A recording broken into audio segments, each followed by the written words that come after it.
Hello! So, for today's video, gusto kong i-share sa inyo kung ano yung itsura ng 2,500 a month apartment dito sa Melbourne CBD. So, disclaimer lang, hindi ko alam kung mahal to or mura na ba to. But the location is CBD. So, sa center talaga siya ng city. So, malapit siya sa mga stores. Malapit siya sa Melbourne Central. Malapit siya sa Burke Street. Like, malapit talaga siya mostly sa center ng Melbourne CBD. So, yeah, we are paying 2,520 every month. So, isa siyang 2-bedroom apartment with 1 toilet and bath. Sorry about that sound. It's that one. Kasi inopen ko yung inopen ko yung window kasi nga grabe yung hangin and gusto ko pumasok yung natural light dito sa room. What I like mostly about this apartment is sobrang niyang maraming bintana. Sobrang aliwalas. And that's what I like in an apartment. Yeah, this one is 580 per week. And yun nga, nababayad kami yung 2,520 per month. So, iba kasi yung computation dito. You might wonder na if 580, ganito lang yung total, bakit naging 2,500? I will put a sample computation on how they compute the monthly rent in here. And whenever you move to an apartment, you need to pay for your bond, which is 1 month rent. And then, yung first monthly mo before ka maka-move dito. And then, whenever you move out, yung last payment mo will be, if, let's say, March yung end ng contract nyo, your last payment will be February because paid na yung, like, another month. I don't know if that makes sense, but I assume that that's the same there in the Philippines na whenever you move out and nag 1 month advance kayo, that would cover the last month of your stay in an apartment. Yeah, so before we move to the proper like house tour or apartment tour, yes, actually I really love this apartment and we are offered by our agent na we can extend with the same price because usually right now guys, tumataas na talaga yung prices ng mga apartment ngayon, like massive increase.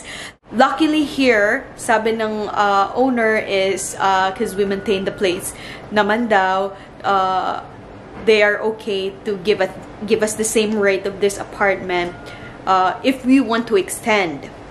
However, we have to move kasi yung isa naming housemate is needs to move out. So yes, I know other option is look for another person who will occupy the other room, but yeah, we chose to like move na lang to another apartment, which is yeah, so sad because we really love this apartment and makikita niyo mamaya kung bakit. Aside from it has like a massive window na like yung light talaga is, kita nyo naman yung light is very nice and that's what I really like about like a house or an apartment is papasok talaga yung light na ayoko sa apartment yung or ayoko sa bahay yung kahit na umaga you have to turn on the lights, ayoko ng ganon. So this one I really love and in love talaga ako sa place na to and if I have given the chance talaga ayoko talagang umalis, but yeah, we have to.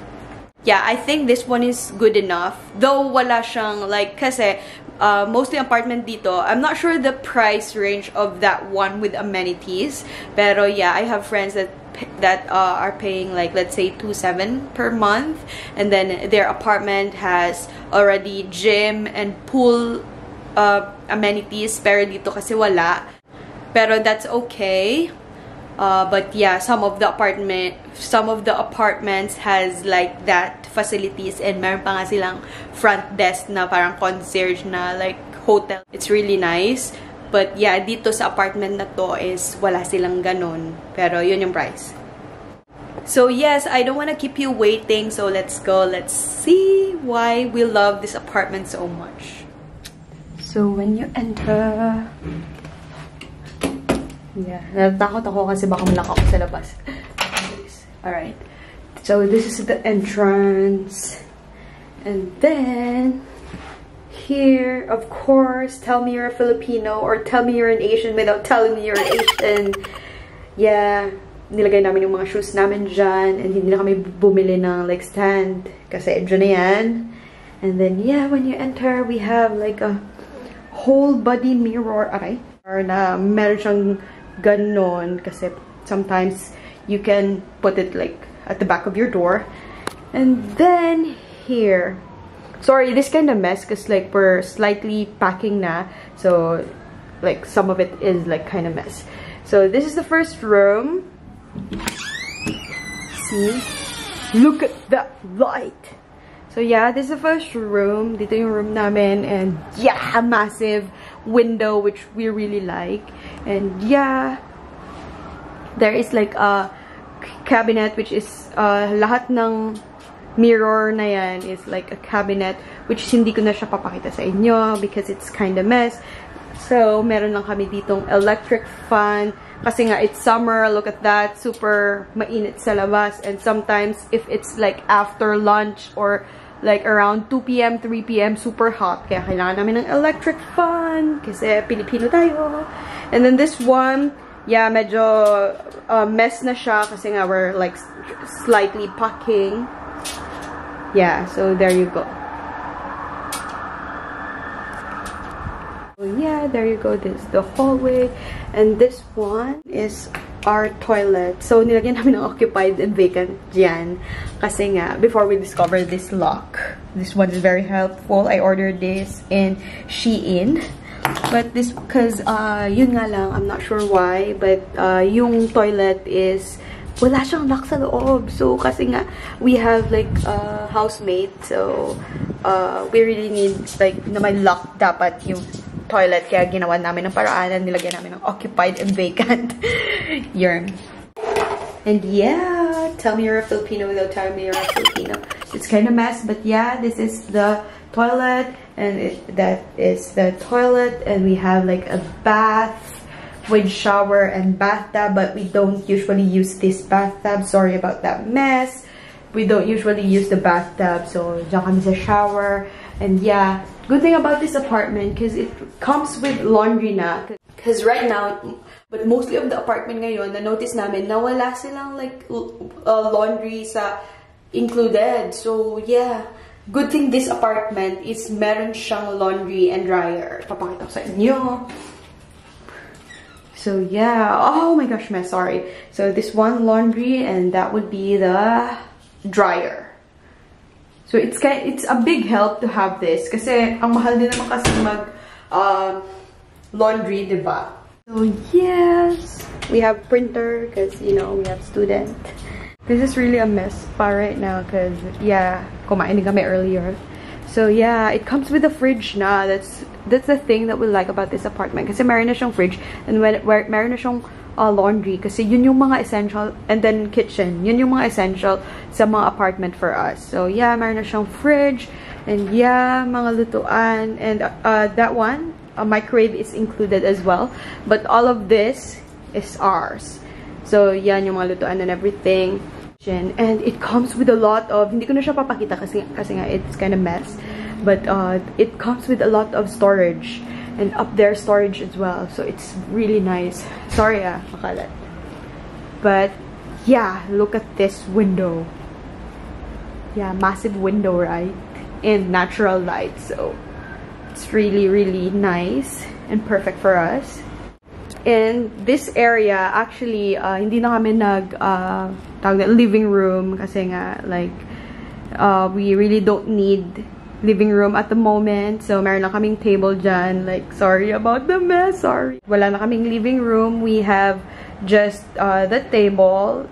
And then, that one is, actually, PC monitor siya. Pero, yan yung ginagawa naming, like, panoodan ng movie and stuff like that. So, yan. So, yeah, kumain kami, sorry. And then, yeah, so, slightly packing, kaya medyo meron ng mga ganun-ganun.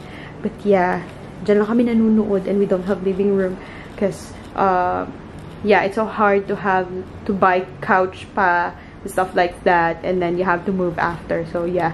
But, yeah, so, kinoconnect lang namin yung laptop namin dyan, and dyan lang kami nanunood. So, yan lang yung, like, entertainment namin. So, yeah, massive window as well, natural light. And there is like another room which is hindi ko na mapapakita sa inyo kasi dyan yung housemate namin dyan yung room ng housemate namin, and hindi ko na siya mapapakita sa inyo. But just imagine that this room can have like single bed in it, single bed, and maliit na parang drawer kasi medyo eto lang talaga yung space niya. Ito lang talaga. Good for one person, let's say like that. Let's say that this one is just for one person. So, grabe talaga yung hangin ngayon.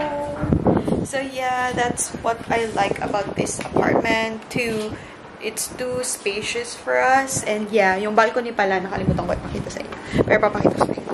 I know you must have seen this in my videos, pero, yeah, I just wanna share it with you and to look back as well our apartment before kung makaalis na kami dito. Oh my gosh, it's so sad.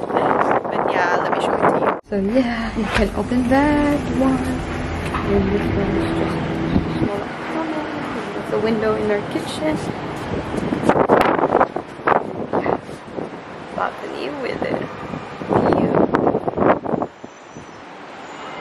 And sometimes, kung afternoon, makikita mo dyan yung sunset and that's what we really like about it, because sometimes nakatambay kami dito, people watching, nanonood kami ng mga tao dito na lalakad and all that, and nag-chill-chill kami dito kasi paggabi hindi siya masyado mainit.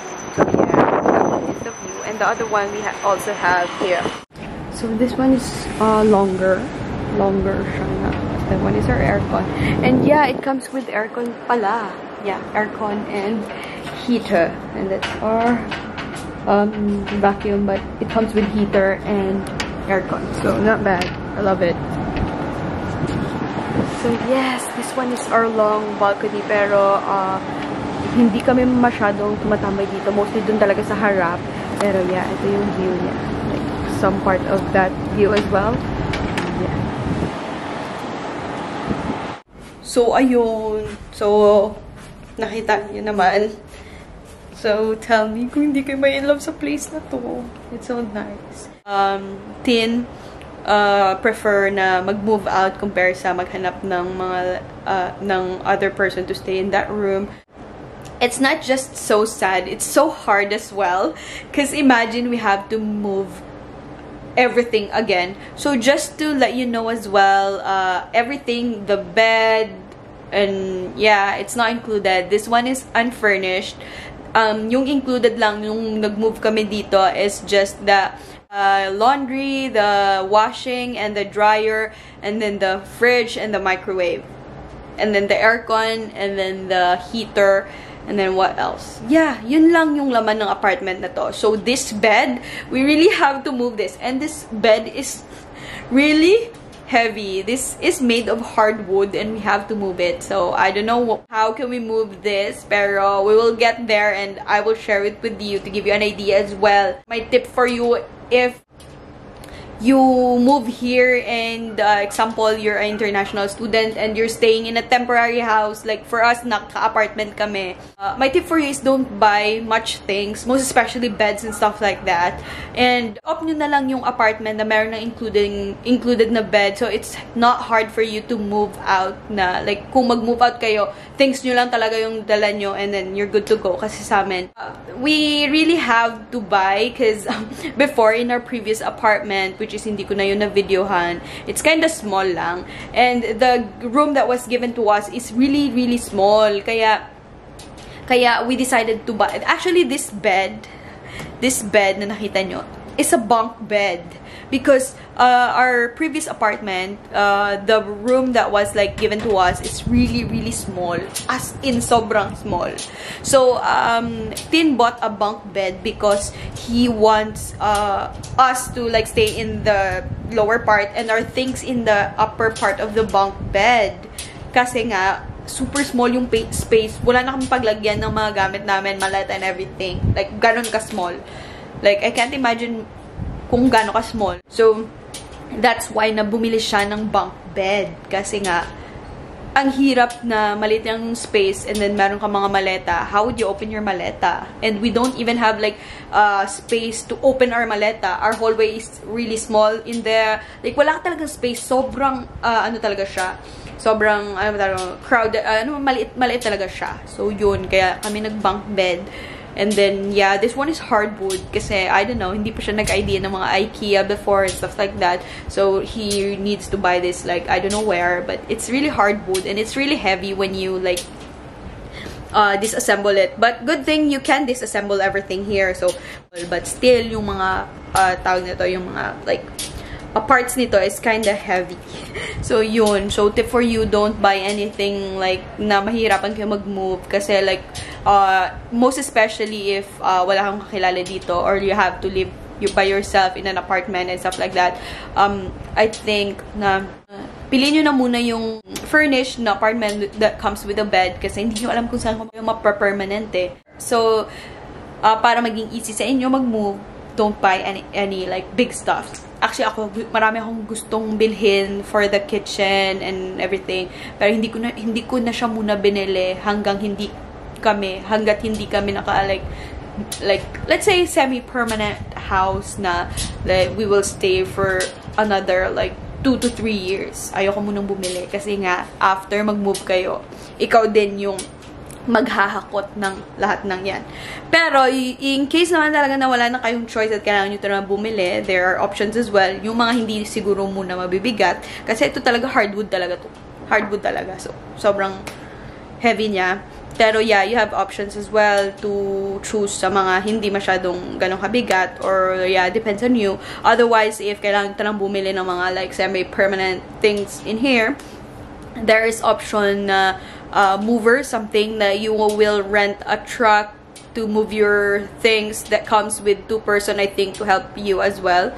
And you need to they can help you move your things and stuff like that. They will like help you sa mga hakutan and stuff like that. I'm not sure if it's mahal. I haven't tried to get a quotation from them, but yeah, it's you have to pay for it and they think it's per hour. So yeah, kung opt nyo yun or kung gusto nyong gawin yung movers, you have to prepare everything. I-prepare nyo na ahead of time yung mga things nyo para mas mabilis yung hakutan and less yung bayad nyo. Kasi per hour siya, I think. Yeah. But in case we will opt that or in case na mag-rent kami ng movers, I will share it with you as well para may idea rin kayo. So yeah, there you go. This is the 2,520 per month apartment here in Melbourne CBD. And yes, thank you so much for watching my videos. I appreciate you all. Just let me know what else do you want to learn or do you want to know about here. As much as I can, I want to share it with you. So there you go. See you in my next one.